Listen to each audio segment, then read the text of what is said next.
सो इतने कॉल्स, इतने सारे कॉन्ग्रेचुलेटरी मैसेजेस जो आए हैं, सो ऑब्वियसली ओवरवेलमिंग है। मैं तो बस अपना पढ़ते गया एंड एग्जाम दे दिया तो आ गया। नहीं, रैंक 1 का सपना मैंने ऐसे नहीं देखा था, पर हाँ ये जरूर था जो भी देना है अपना बेस्ट देना है। मैं कभी सोच के नहीं रखा था कि रैंक 2 आएगा मेरा। मेरा मानना ये है कि सबसे ज़्यादा इम्पोर्टेंट होता है कि आप अपना बेस्ट वर्जन बनो। एक प्रॉपर बैलेंस और एक proper schedule, that is the motto.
फिर ये चक्री देखा था हमने, उसी पूरे पॉइंट्स को एक चक्रव्यूह में बनाया था। चक्रव्यूह का अगर एक भी व्यू रचना अगर फेल होता है तो ये वैलिड कॉन्ट्रैक्ट नहीं कहलाएगा मेरे दोस्त।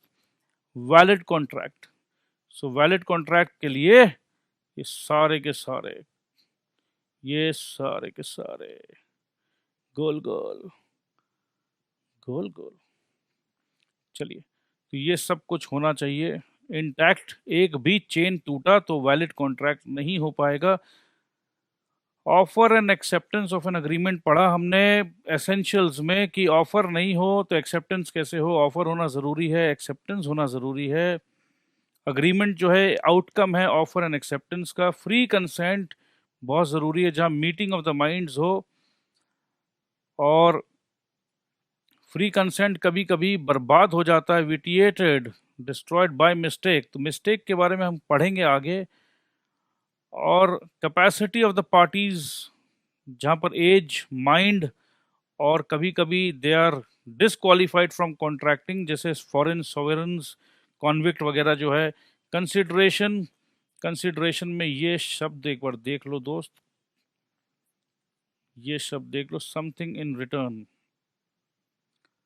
देन लेन की बात है, सिर्फ लोगे और दोगे कुछ नहीं तो नहीं, ये अनफेयर है। अनफेयर, कुछ दे रहे हैं कुछ ले रहे हैं, दोनों तरफ को कुछ मिल रहा है तब ठीक है, दोनों तरफ को कुछ मिल रहा है तो कंसिडरेशन है। लॉफुल होना चाहिए, ये जो लेने देने की बात है लॉफुल होना चाहिए। और जो काम करोगे, कुछ करने का प्रॉमिस करोगे, राइट, तभी तो कॉन्ट्रैक्ट करते हैं ना। तो कुछ करने का वादा जो हमने किया वो क्या करोगे। कुछ भी काम ऐसा नहीं करना है जो आईपीसी की धारा के विरुद्ध हो, इंडियन पीनल कोड के विरुद्ध नहीं कुछ काम करना है, ठीक है। घर का जो नियम है वो नियम नहीं तोड़ना है।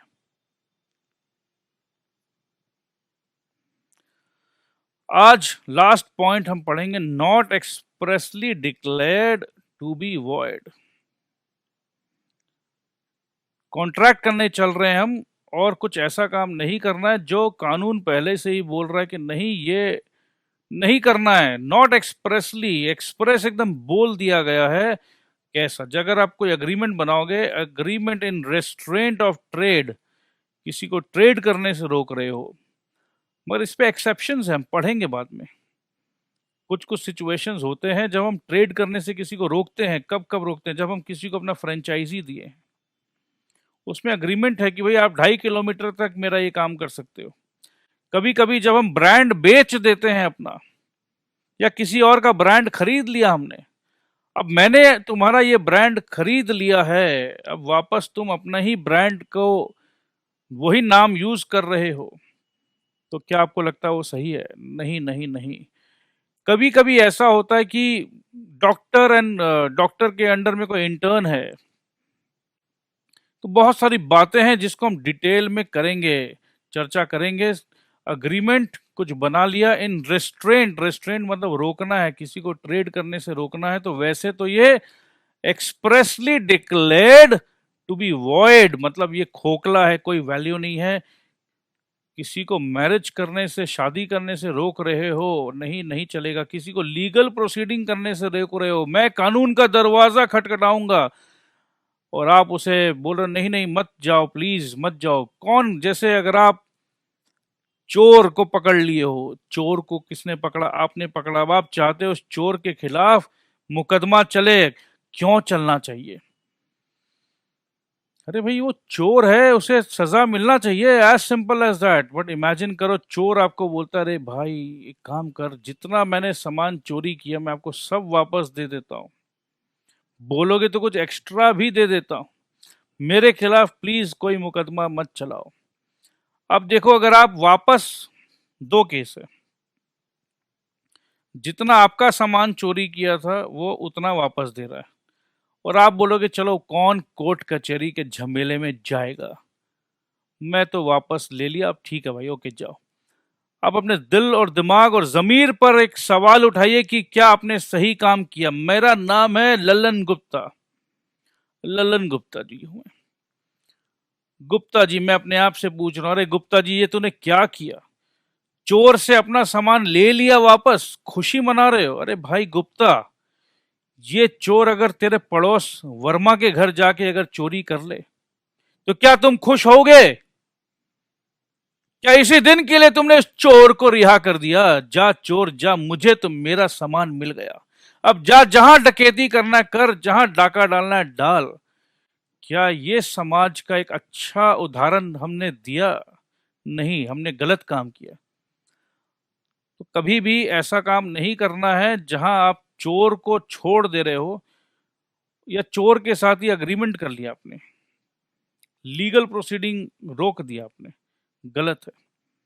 तो ये सब को कानूनन एकदम बता दिया गया कि ये expressly declared to be void है। और इलीगल अग्रीमेंट क्या होता है? इलीगल अग्रीमेंट भी बेकार होते हैं, कभी भी एनफोर्स नहीं किया जा सकता। इलीगल मतलब आईपीसी के अगेंस्ट में कुछ भी बात, मर्डर करने का अग्रीमेंट, चोरी करने का अग्रीमेंट, किसी का नाम खराब करने का अग्रीमेंट, ये सब बेकार की बातें हैं, इलीगल है। So the agreements entered into must not be which the law declares to be either illegal or void. Law बोल रहा है कि ये इलीगल है, लॉ बोल रहा है कि ये वॉइड है। जैसे किसी का शादी रुकवाना, लॉ क्या बोल रहा है? इलीगल या वॉइड? वॉइड बोल रहा है, ठीक है, वॉइड है ये।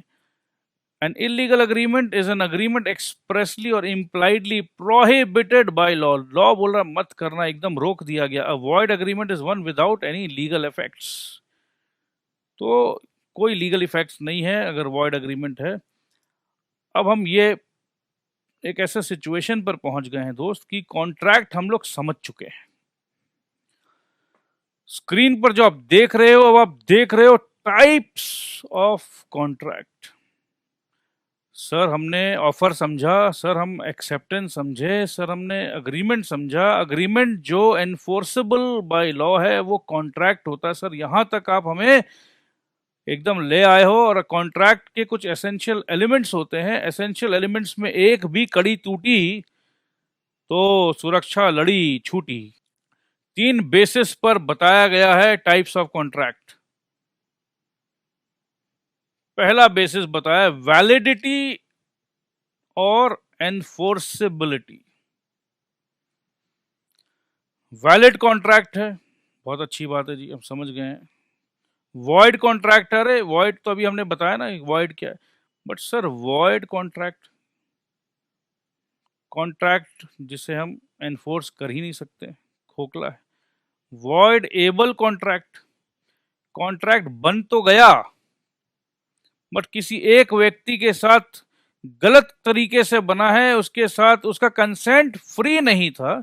तो जिस भी व्यक्ति का कंसेंट फ्री नहीं था, वो चाहे तो उसके पास एबिलिटी है उस कॉन्ट्रैक्ट को वॉइड करार करा देने का, तो उसे कहते हैं वॉइडेबल कॉन्ट्रैक्ट। इल्लीगल अग्रीमेंट लिखा है दोस्त मेरे, इल्लीगल, जब भी कोई इल्लीगल काम कर रहे हो, जो देश का कानून आपको रोकता है, मना करता है, तो दोस्त वो कभी जिंदगी भर कभी भी एनफोर्स नहीं हो सकता है। एनफोर्सेबिलिटी का जो बटन है वो इस पे प्रेस होगा ही नहीं। तो जब भी एनफोर्सेबिलिटी का बटन प्रेस नहीं हो सकता है, तो अग्रीमेंट अग्रीमेंट में ही रह जाएगा, कॉन्ट्रैक्ट शब्द का इस्तेमाल हो ही नहीं सकता। इसीलिए आप देखो इल्लीगल के बाद आया है शब्द अग्रीमेंट, और है अनएनफोर्सेबल कॉन्ट्रैक्ट। अनएनफोर्सेबल मतलब कॉन्ट्रैक्ट तो सही लग रहा है, सब कुछ सही है, बट कहीं ना कहीं कुछ छोटी सी हो गई है भूल, और उस भूल के कारण ये जो कॉन्ट्रैक्ट जो अभी तक या कल तक सब कुछ सही था, आज ये अनएनफोर्सेबल हो गया है। कुछ फॉर्मेलिटीज हमने मिस कर दिया होगा, या कहीं ना कहीं कुछ स्क्रू ढीला रह गया है, अनएनफोर्सेबल। अब कॉन्ट्रैक्ट जब बन रहा है, बनने के तरीके पे एक्सप्रेस एकदम बोल दिया हमने, लिख दिया हमने, एक्सप्रेस एकदम क्लियर, क्लियर इंडिकेशन था जी, एक्सप्रेस क्लियरिटी के साथ काम किया, एक्सप्रेस कॉन्ट्रैक्ट। कहा कुछ नहीं, कहा कुछ नहीं, फिर भी हम कॉन्ट्रैक्ट बना लिए। टैक्सी वालों को हमने बोला टैक्सी रोक, या हमने सिर्फ हाथ दिखाया, मुंह से कुछ नहीं कहा, ऐसे। या कई जगह तो ऐसा होता, विसिल किया और टैक्सी वाला आया, रोका, आप चुपचाप बैठे, बोला हावड़ा स्टेशन। उसने कुछ नहीं कहा, चुपचाप टैक्सी चलाया, हावड़ा स्टेशन ड्रॉप किया, बोला साहब 200 रुपये। अपने बीच में कोई बात हुआ था क्या कि 200 रुपये लोगे? सर मीटर चालू था, आप देख लीजिए। तो एक इम्प्लाइड है, बिना बात किए ये माना हुआ बात है कि भाई आप टैक्सी में बैठे हो तो जो मीटर चल रही है उस मीटर के हिसाब से आपको पैसे देने हैं। Implied contract, quasi contract, quasi contract. Contract शब्द में हमने पढ़ा है ऑब्लिगेशन। जब भी हमें कुछ करना जरूरी है, हमने वादा कर दिया है, अब उस वादा को निभाना है, तो उसे कहते हैं ऑब्लिगेशन। मेरे ऊपर अब ये ऑब्लिगेशन है। क्वाजी कॉन्ट्रैक्ट एक ऐसा कॉन्ट्रैक्ट है जहां दोस्त आपस में, दो पार्टी मिलके कोई कॉन्ट्रैक्ट नहीं करते हैं, पर अगर फिर भी ऑब्लिगेशन आ जाता है, कॉन्ट्रैक्ट नहीं किया फिर भी ऑब्लिगेशन आ गया। अरे ये कैसा बात है, मैं आपको बताता हूं ऑब्लिगेशन कैसे आता है। मेरे ऑफिस में किसी ने आज अपना वॉलेट छोड़ दिया और उस वॉलेट में था 50,000 रुपए कैश। अब आज ही ज्योतिषी ने मुझे बताया था, भाई तेरे हाथ में कुछ धन आने की संभावना बन रही है। अब जैसे ही मेरे ऑफिस में किसी ने 50,000 रुपया कैश छोड़ दिया, मैं बोला वाह प्रभु, वाह वाह ज्योतिषी महाराज, वाह आपकी प्रेडिक्शन एकदम सही निकली। किसी ने मेरे ऑफिस में 50,000 रुपया छोड़ दिया, अब ये पैसे मेरे। मगर देश का कानून बोलेगा नहीं बेटे नहीं, ये पैसे तुम्हारे नहीं हुए। जिस इंसान ने पैसे छोड़ दिए, भाई तुम्हारा ऑब्लिगेशन है, जाओ उसे खोजो और पैसे दो। किसी और के पैसे पे अमीर बन रहे हो, unjust enrichment, no no no no no not at all, you are not allowed to do that. तो जोशी साहब, आपके प्रेडिक्शन जो भी हो, मेरे को तो ये पैसा नहीं मिला, ये पैसा मैं नहीं रख सकता। जाके जोशी को बताओ ये पैसा मेरा नहीं है, तो ये 50,000 रुपया मेरा नहीं है। वैसे ही अगर कोई अपना कुछ भी सामान छोड़ जाए या कहीं मुझे कुछ सामान मिल जाए, या कभी कभी अगर आपके घर पर कोई मिठाई गलती से देकर चला जाए, तो ये नहीं कि मिठाई खा लो, नाम आपका नहीं लिखा हुआ है, नाम किसी और का लिखा हुआ, मगर मिठाई आपके घर पे आ गया। अरे भाई, मिठाई दाने दाने पे लिखा है खाने वाले का नाम। इस लॉजिक पे आप चले गए, बोले देखा दाने दाने पे खाने वाले का नाम लिखा है, गुप्ता जी के घर जाना था बट हमारे घर पे मिठाई आ गया, इसका मतलब ये है कि ये भगवान चाहता है कि ये मिठाई हम खा लें। ऐसा काम मत करना मेरे दोस्त। तो ये सब फर्जी कॉन्सेप्ट पे मत चलना। क्वाजी कॉन्ट्रैक्ट आपको आके रोकेगा, क्वाजी कॉन्ट्रैक्ट आके आपको बोलेगा कि कोई बातचीत नहीं थी, मगर फिर भी तुम्हारा फर्ज बनता था कि जाओ ये पैसे उसे देकर आओ। सर अगर वो इंसान नहीं मिला तो, ये सब बहुत सारी चर्चा होंगी, आपके दिमाग में कुछ कुछ सवाल आ रहा होगा, मुझे मालूम है आप बहुत एक्टिव हो गए हो। तो चिंता मत करिए, इसके बारे में डिटेल डिस्कशन हम करने वाले हैं, बट बहुत देर बात करेंगे। उससे पहले आप समझ चुके हो कि क्वाजी कॉन्ट्रैक्ट बोलकर भी कोई कॉन्सेप्ट है। हाँ, ये नया आया है दोस्त, ई कॉमर्स कॉन्ट्रैक्ट्स। आज का दिन में तो आपको मालूम है ना, मोबाइल फ़ोन से फ्लिपकार्ट अमेजन में कुछ भी ऑर्डर कर दिया या कुछ खरीद लिया, कॉमर्स, ई कॉमर्स। तो ई कॉमर्स कॉन्ट्रैक्ट पता है आप लोगों को, बस सिर्फ हल्का सा पढ़ना है। और क्या है, परफॉर्मेंस बेस्ड। परफॉर्मेंस तो आप समझते ही होंगे। अरे भाई, विराट का परफॉर्मेंस अच्छा नहीं है, विराट का परफॉर्मेंस अच्छा नहीं मतलब वो क्रिकेट खेलता है ना विराट कोहली, अगर आपको मालूम हो तो बैट एंड बॉल के साथ, बैट के साथ he is not performing well. He is suppose to play good cricket and he is not performing. So when you make a contract, you are supposed to perform what promise you made under the contract. So अगर आपने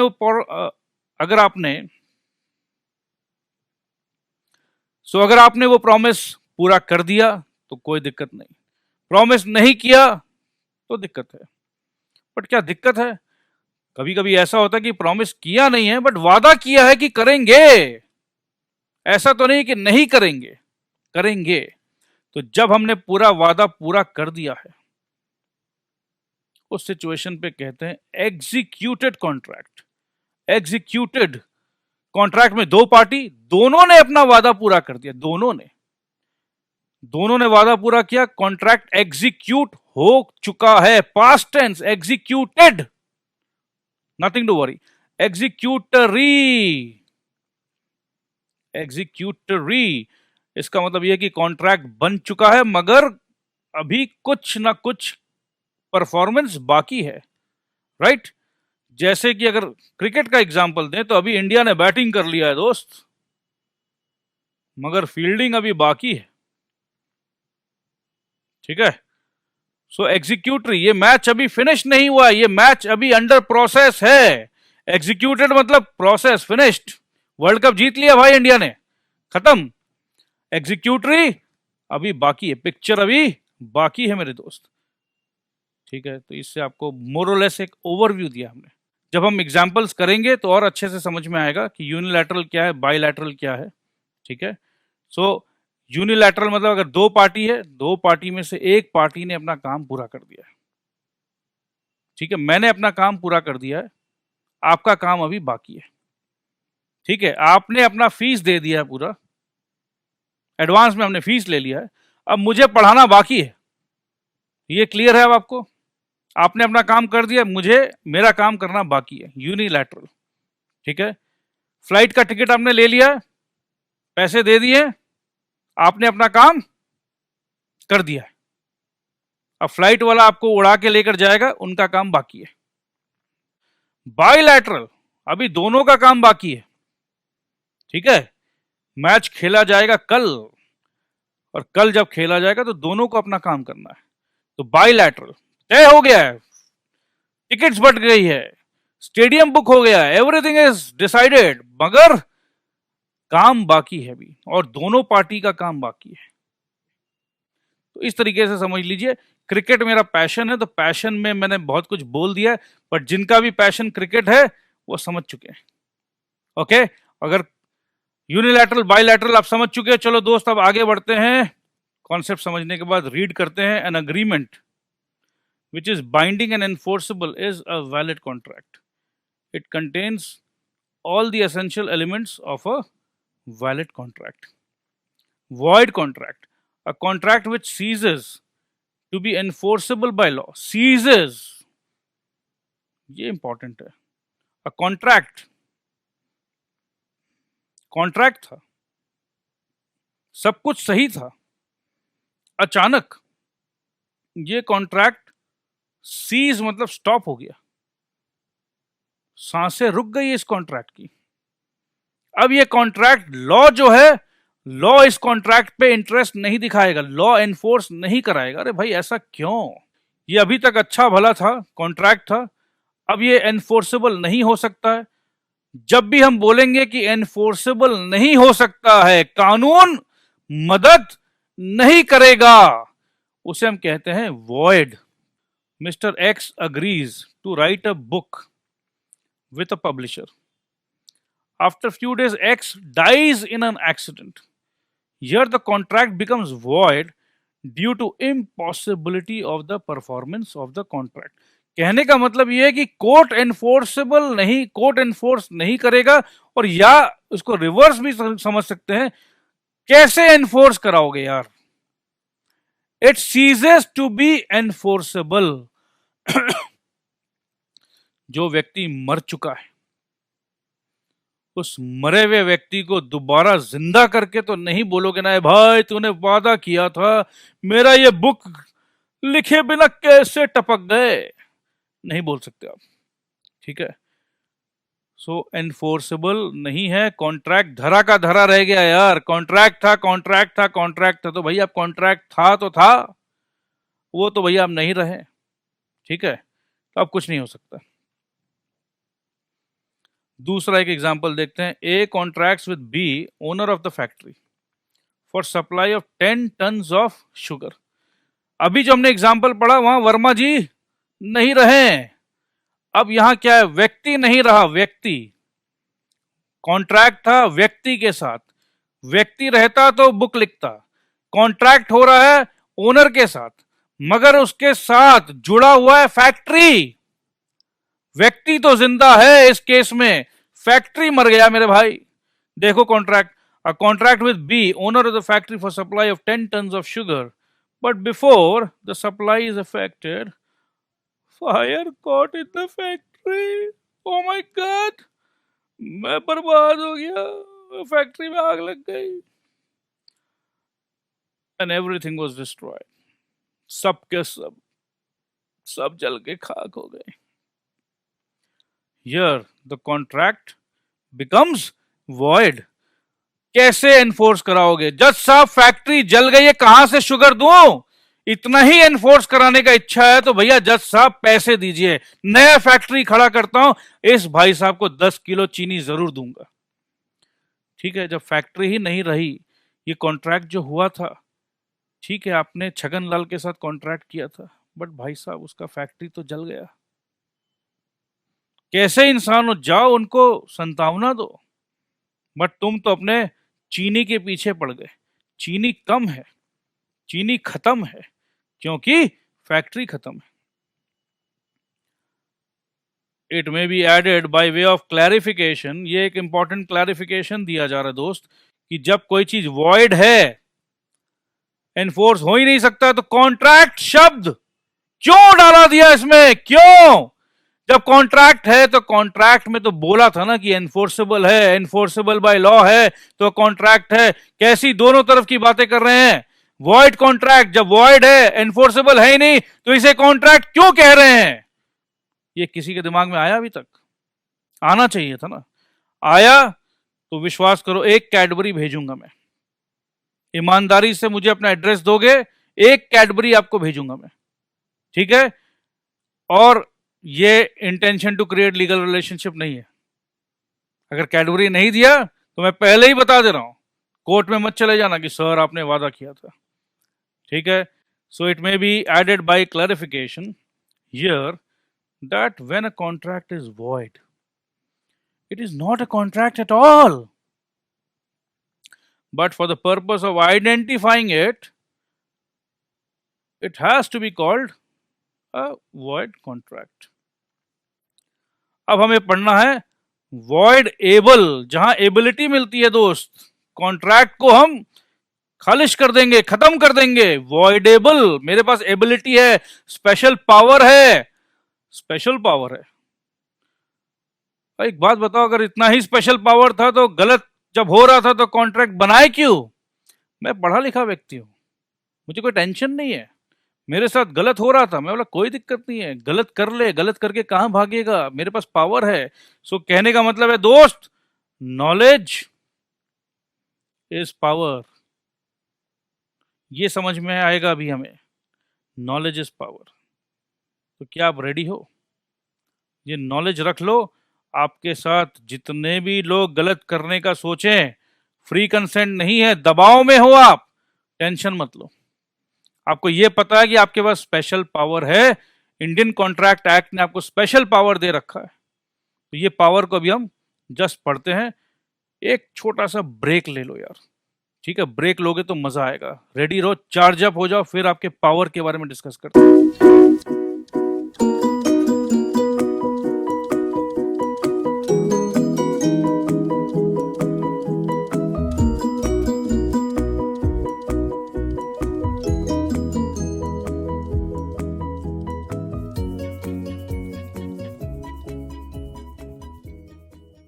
Section 2I defines an agreement which is enforceable by law. Agreement which is enforceable by law. तो basically contract तो ही गया, मगर ये enforceable by law at the option of one or more parties. अब बात करें agreement which is enforceable by law at the option of one or more parties thereto, but not at the option of the other or others, is a voidable contract. So party and person को more or less लोग एक ही मान रहे हैं. तो एक situation ऐसा है जहां ऑप्शन एक पार्टी के पास है. इसको एक बार सिंगुलर फॉर्म में समझो, एक पार्टी के पास ऑप्शन है एनफोर्स कराने का, दूसरे पार्टी के पास ऑप्शन है ही नहीं. दूसरे पार्टी के पास ऑप्शन नहीं है एनफोर्स कराने का. ऐसा कब होता है कि दूसरे पार्टी के पास ऑप्शन नहीं है? जब दूसरा पार्टी, सेकंड पार्टी एनफोर्स कराने चाह रहा है. एनफोर्स, अगर फर्स्ट पार्टी वो काम कर दिया तब तो कोई बात ही नहीं है. सेकंड पार्टी, फर्स्ट पार्टी ने अपना काम कर दिया तो कोई दिक्कत नहीं है. मगर फर्स्ट पार्टी ने अपना काम नहीं किया, ये सेकंड पार्टी जो है एनफोर्स कराना चाह रहा है कि ये फर्स्ट पार्टी को बोलिए कि ये काम करे. दोस्त, ये सेकंड पार्टी को कोर्ट में जाके बोलना होगा कि इस फर्स्ट पार्टी को बोलिए जज साहब कि ये अपना काम करे. मगर कहीं ना कहीं ये सेकंड पार्टी को डर है कि मैं कोर्ट में जाके क्या बोलूंगा. जज साहब बोलिए ना इस फर्स्ट पार्टी को अपना काम करने के लिए. अब फर्स्ट पार्टी को काम क्या करना है? समझ लो, फर्स्ट पार्टी के माथे पे बंदूक लगाकर 1 करोड़ का प्रॉपर्टी 20 लाख में ये खरीद रहा है. गलत काम सेकंड पार्टी ने किया है. सेकंड पार्टी जब भी कुछ गलत काम करेगा तो क्या उसका हिम्मत रहेगा दोस्त कोर्ट के पास जाके कुछ बोलने का? मगर अगर समझ लो ये सिचुएशन कब आएगा कि ये सेकंड पार्टी को कोर्ट के पास जाना पड़ सकता है? तभी आएगा जब फर्स्ट पार्टी काम करने से मना कर दे रहा है, जाओ नहीं करता. अगर फर्स्ट पार्टी ये काम कर दे सेकंड पार्टी के दबाव पे फर्स्ट पार्टी ने ये काम कर डाला तो सेकंड पार्टी की तो मौज हो गई। ये फर्स्ट पार्टी सेकंड पार्टी से अगर आपको कंफ्यूजन हो रहा है तो हम नाम ले लेते हैं, इसको समझते हैं। है बहुत इजी, बट लॉ का लैंग्वेज को जब हम लोग इंटरप्रेट कर रहे हैं तो थोड़ा सा आपको लग रहा होगा कि क्या फर्स्ट पार्टी सेकंड पार्टी का बात कर रहे हैं। सिंपल सा कहानी ये समझो, अशोक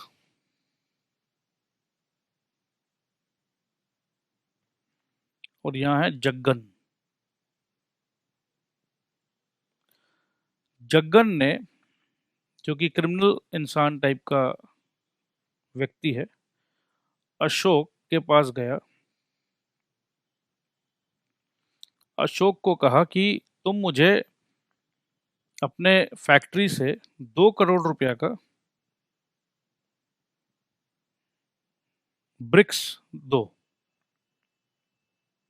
ये ब्रिक सप्लायर है Ashok, bricks manufacturer and supplier. Jaggan local goonda है जो कंस्ट्रक्शन इंडस्ट्री में है। 2 करोड़ का ब्रिक्स जग्गन को चाहिए 20 लाख रुपए में, और जग्गन ने बंदूक रखकर कॉन्ट्रैक्ट साइन करा लिया।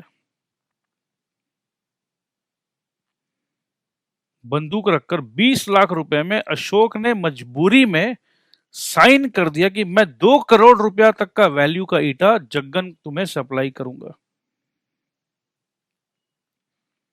अब दोस्त, सिचुएशन क्या हो सकता है?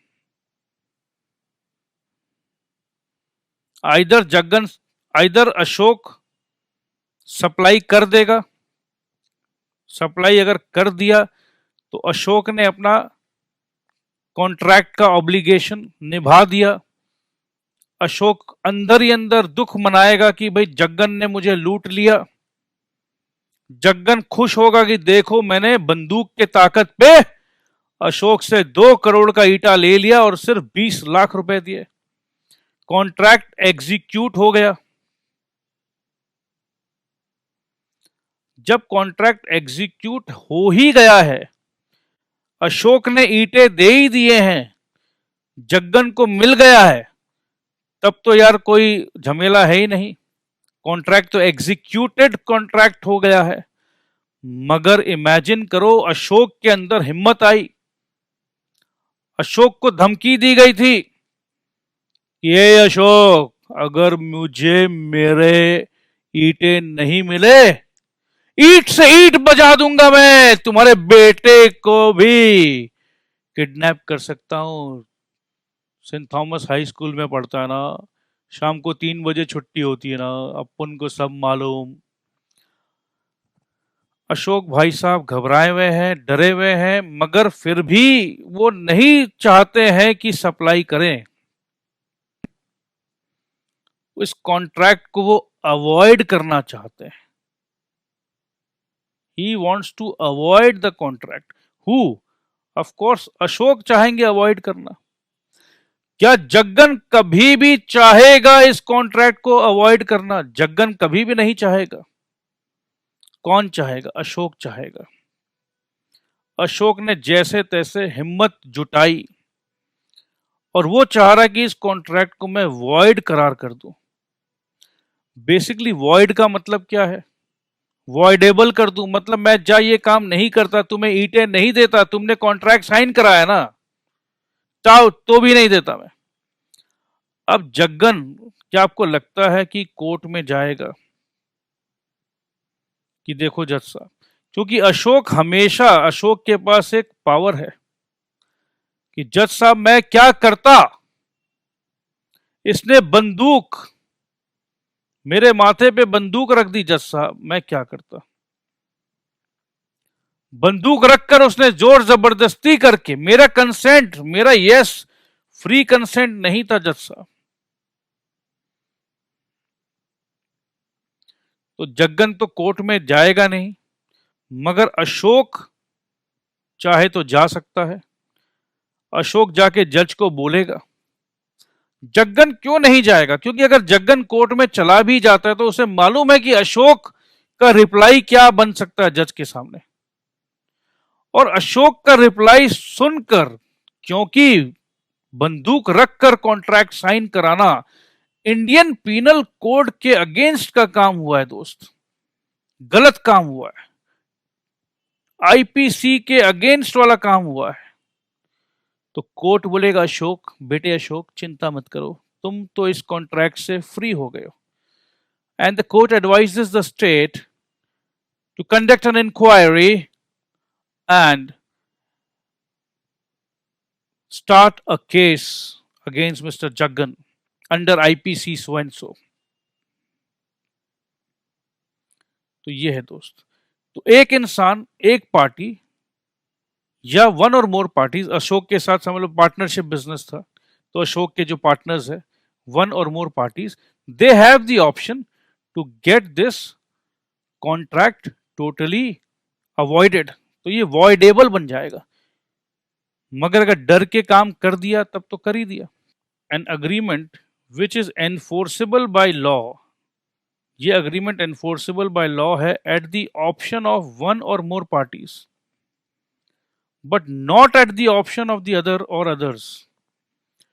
इसका मतलब है कि option of one or more parties but not at the option of other is a voidable contract.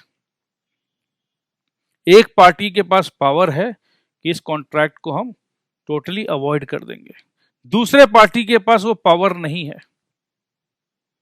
ठीक है, this in fact means where one of the parties to an agreement is in the position or is legally entitled or authorised to avoid performing his part.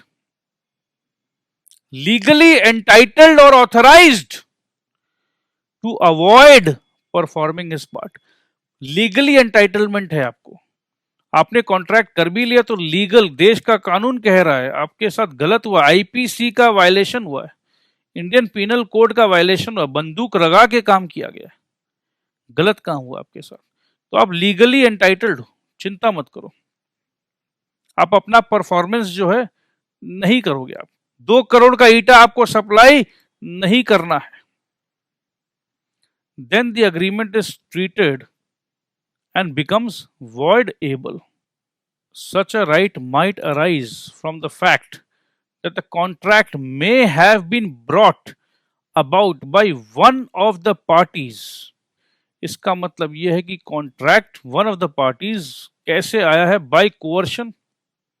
ये जो अभी discuss किया हमने, जो case आपको बताया, ये केस था दोस्त कोअर्शन का।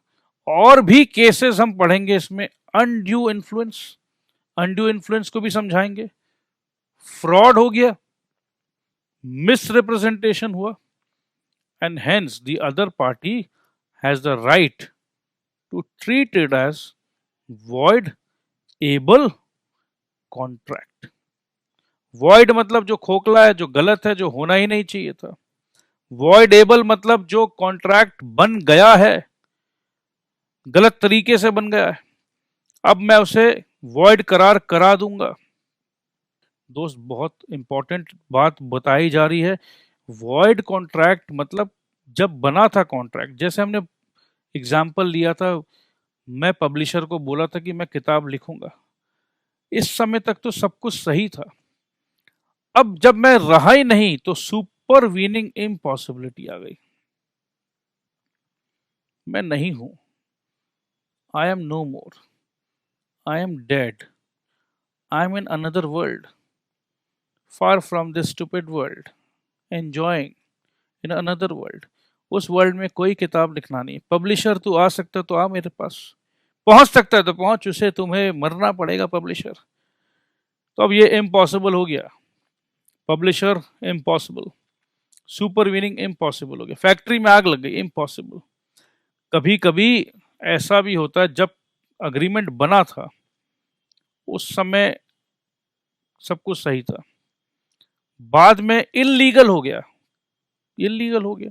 समझ लो मेरा चीनी का फैक्ट्री है, चीनी का फैक्ट्री, और गवर्नमेंट को ऐसा लगा कि चीनी में जितने भी मैन्युफैक्चरर्स हैं, फैक्ट्री वाले हैं, वो कुछ होर्डिंग कर रहे हैं, चीनी का प्राइस को रेगुलेट कर रहे हैं, बढ़ा के बेच रहे हैं।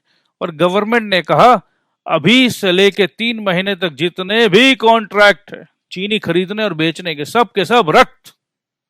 अभी कोई भी कंपनी किसी को भी चीनी नहीं बेचेगा। अभी अगर आप चीनी बेचते हो तो आप देश के कानून के खिलाफ जाकर, गवर्नमेंट ऑफ इंडिया का बात को नहीं मानकर अगर आप ये काम करोगे तो आपके खिलाफ मुकदमा चलेगा, सजा मिलेगा, इल्लीगल है। आज से चीनी बेचना इल्लीगल है। तो जो कॉन्ट्रैक्ट किया गया था सब के सब किसने कैंसिल कर दिए? बाप ने।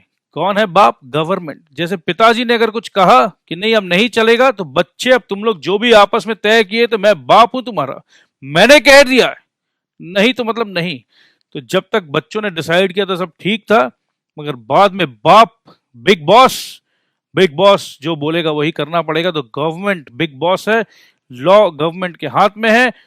इलीगैलिटी हो गया, इलीगल हो गया, अब ये काम नहीं कर सकते हो तो नहीं कर सकते हो। तो जो कल तक वैलिड कॉन्ट्रैक्ट था, आज के दिन उसका ढांचा बदल के वॉइड कॉन्ट्रैक्ट में बन गया। तो समझ में आ चुका है आपको। रेप्यूडिएशन का मतलब क्या? रेप्यूडिएशन का मतलब है cancellation. Repudiation of a voidable contract also renders the contract void. Of course voidable contract को अगर हमने कैंसिल कराई दिया तो ऑफ कोर्स वो भी वॉइड हो गया, खोखला हो गया। सिमिलरली अ कंटिंजेंट कॉन्ट्रैक्ट, अब देखो बड़े बड़े शब्द आ रहे हैं दोस्त। कंटिंजेंट कॉन्ट्रैक्ट, अगर मैं Bangkok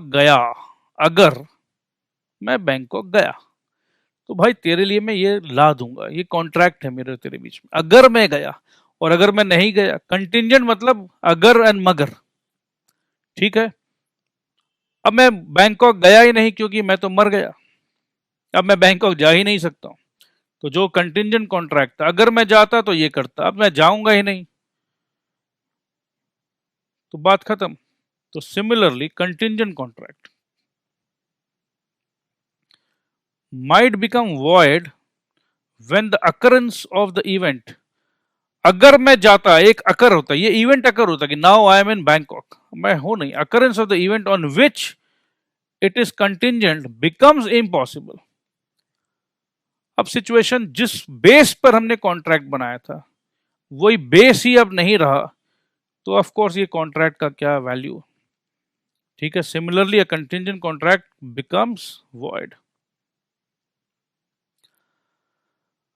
On the other hand, voidable contract would remain valid until it is rescinded. Rescinded मतलब cancelled by the person who has the option to treat it as voidable. दो में से एक आदमी के पास ऑप्शन है, जिसके साथ गलत हुआ है उसके पास ऑप्शन है कि मैं इसे voidable ट्रीट करना चाहता हूं। दूसरे आदमी के पास ऑप्शन क्यों नहीं है? अरे भाई वही तो मैं बोल रहा हूं। जग्गन क्यों चाहेगा कि 2 करोड़ का ईटा जो 20 लाख में मिल रहा है उसे वॉइडेबल क्यों कराना चाहेगा? कभी भी नहीं चाहेगा। तो यस, तो एक इंसान के पास ये ऑप्शन है। The right to treat it as voidable does not invalidate the contract until such right is exercised. Knowledge is power. Power है मेरे पास, उस पावर को यूज नहीं कर रहा हूं. जब पावर को यूज नहीं करोगे दोस्तों, उस पावर का क्या काम. बाइक की चाबी है मेरे पास मगर मैं फिर भी पैदल जाऊंगा, तो बाइक का क्या फायदा हुआ. तो कहानी यही है, कॉन्ट्रैक्ट को इनवैलिडेट कराने के लिए जो राइट आपके पास है उस राइट को यूज करिए आप. ऑल कॉन्ट्रैक्ट्स, बहुत important, caused by coercion, undue influence, fraud, misrepresentation are voidable. Generally, a contract caused by mistake is void. अगर मिस्टेक हुआ है तो वो तो void है, बाकी जो है voidable है. क्यों? क्योंकि शुरू में ही हमने आपको कहा था, meeting of the minds. Mistake एकदम क्लियर है तो माइंड तो मिला ही नहीं.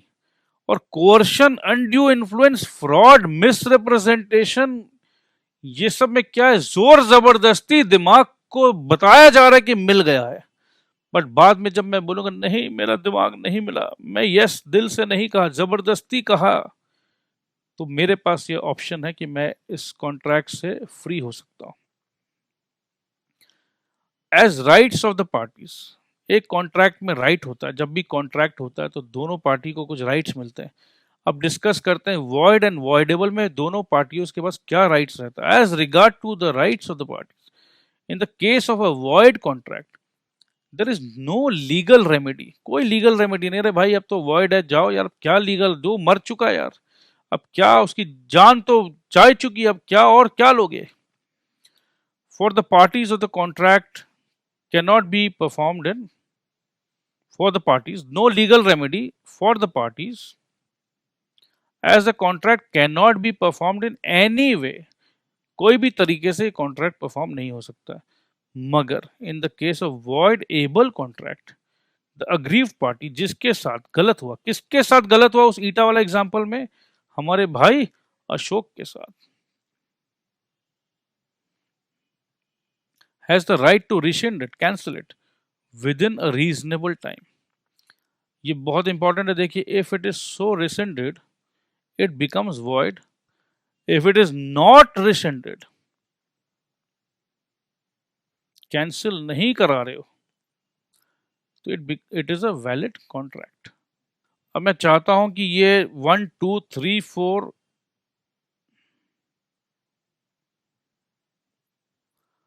आप पढ़िए,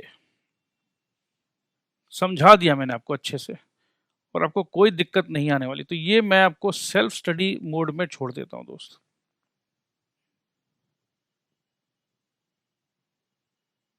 पढ़िएगा जरूर, ठीक है, क्योंकि अब सीए फाउंडेशन में आपको लिख कर आना है। इल्लीगल कॉन्ट्रैक्ट वैसे हमने कई बार बताया आपको, जो आईपीसी के अगेंस्ट में है, ठीक है। इंडियन पीनल कोड को देखिए आप, ठीक है,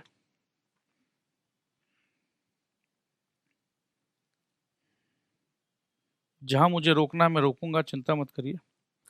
इस सेक्शंस पे आ गए हम, पनिशमेंट्स पे आए हैं,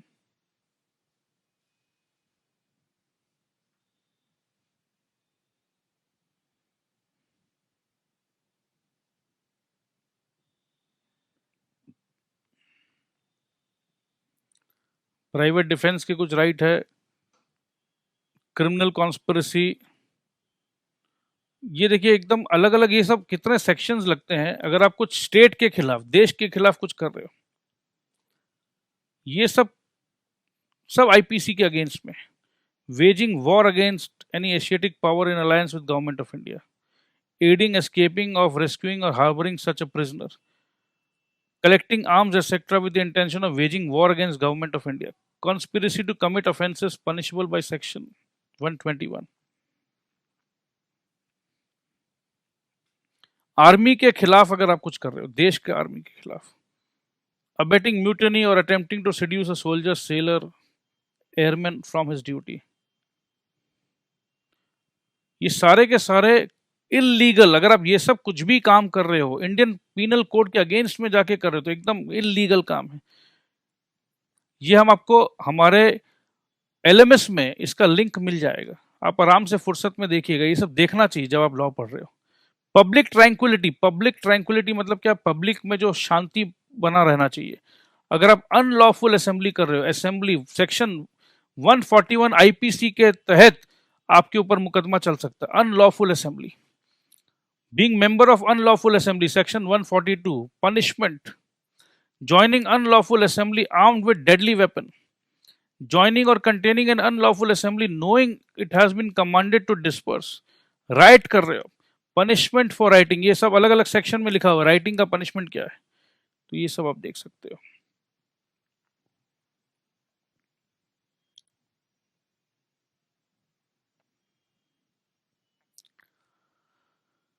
Offenses related to public servants, offense relating to elections, false evidence and offenses against public justice. देखो अगर फॉल्स एविडेंस दे रहे तो IPC 191, fabricating false evidence.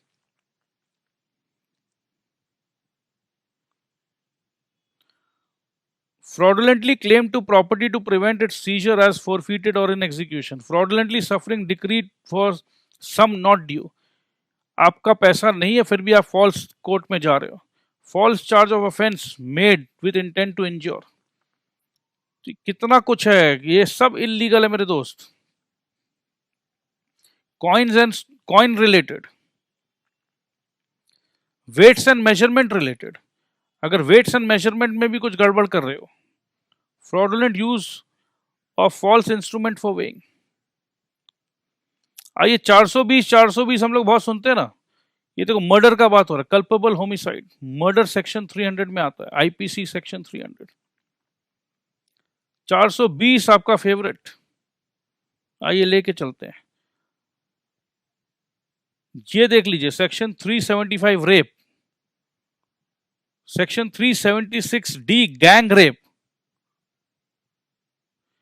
theft is section 378, 383 is extortion, 390 is robbery,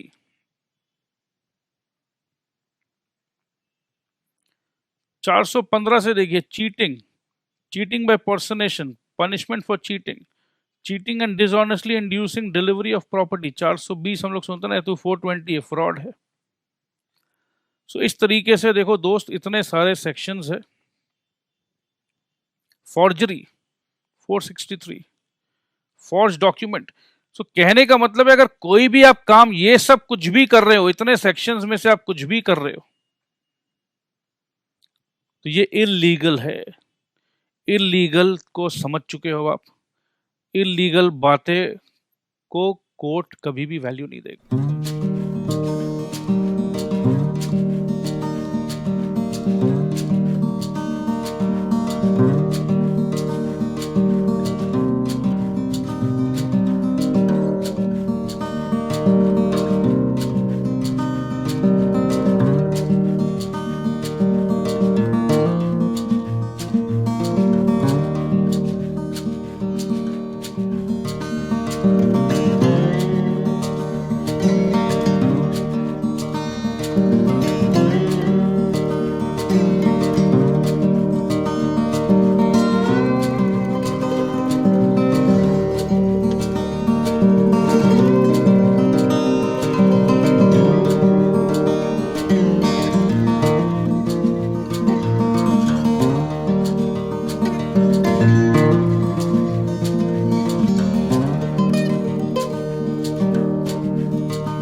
है।